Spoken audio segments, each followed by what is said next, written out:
התוכנית לשוויון מגדרי ברשויות מקומיות נולדה כתולדה מקורסים שאנחנו התחלנו לעשות על הקשר בין כלכלה לחברה למגדר. בקורסים האלה ראינו שיש צמאון מאוד גדול לעשות פרויקטים. עם כל הידע שהן לומדות, הן רוצות לעשות איתו משהו.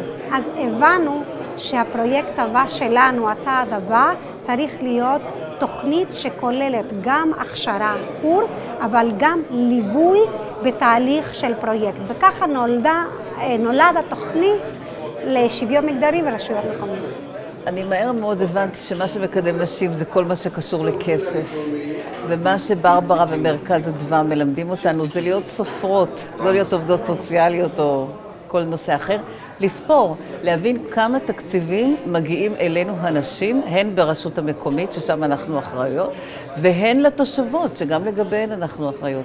זו תוכנית מדהימה, שיוצרת אצלי תכונה עקבית. כל הזמן אני בודקת. בעבר זה לא היה, בעבר הייתי יותר בפליזר, למצוא חן, להיות נחמדה, לעשות כנסים, להביא זמרת, קישקוש, כל זה זז הצידה היום.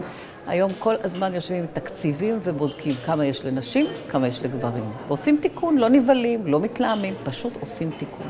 מבחינתנו כמרכז אינג'אז שעובד בכל מה שקשור לקידום הקשרים בין הרשויות המקומיות לקהילה, אנחנו רואים את החשיבות של נשים בתוך הקהילה כגורם שיכול לקדם צמיחה כלכלית, צמיחה חברתית ורווחה, ולכן אנחנו חושבות שככל שהנשים כתושבות בעיר מעורבות יותר בתהליכי קבלת ההחלטות המוניציפליות, ככה יהיה יותר טוב ליישוב.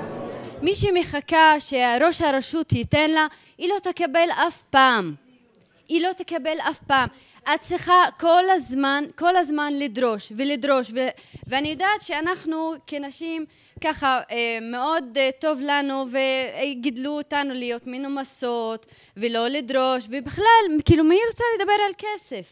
אז כל הדברים האלה שלא נעים לנו צריך לעשות, כי בלי לעשות אי אפשר לקבל.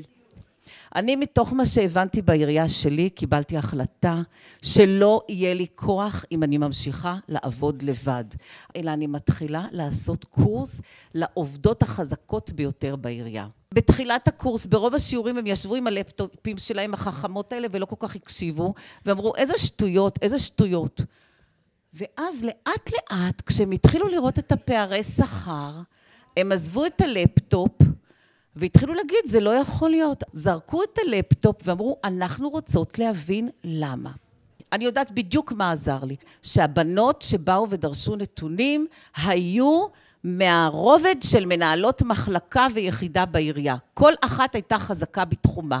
ברגע שבאנו גוף כזה גדול, הם נאלצו לתת נתונים. אל תעשו את זה בשום אופן לבד.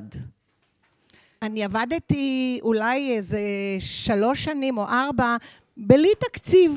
מה שהייתי צריכה, הייתי באה לראש המועצה, הוא היה נותן לי.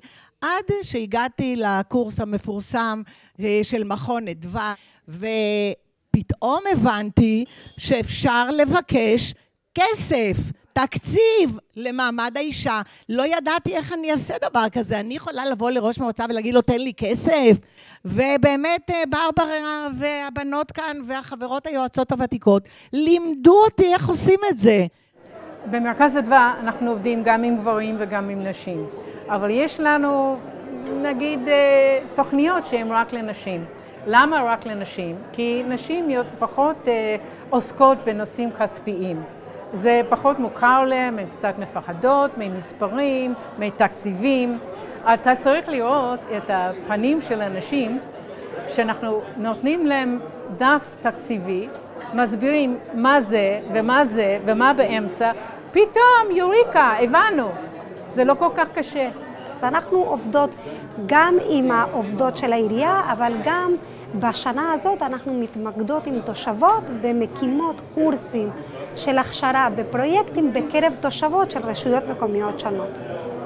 מה שגרם לנו להתמקד בתושבות זה בעצם הבנה שהתקציב, כמו שהוא בנוי היום, כמו שהוא מתוכנן היום, לא מביא בחשבון במידה מספקת את הצרכים של התושבות מצד אחד, ומצד שני, לתושבות יש פה הזדמנות להשפיע על החיים שלהם, על חיי היום-יום שלהם, בעצם זה שהן בעצמם בעצם יביאו את הצרכים שלהם. מבחינתנו העתיד הוא להרחיב את התוכנית ככל האפשר, לרשויות מקומיות נוספות, ערביות ויהודיות, במטרה להגיע לכולם בסופו של דבר, כי הבעיות הן דומות וגם הפתרונות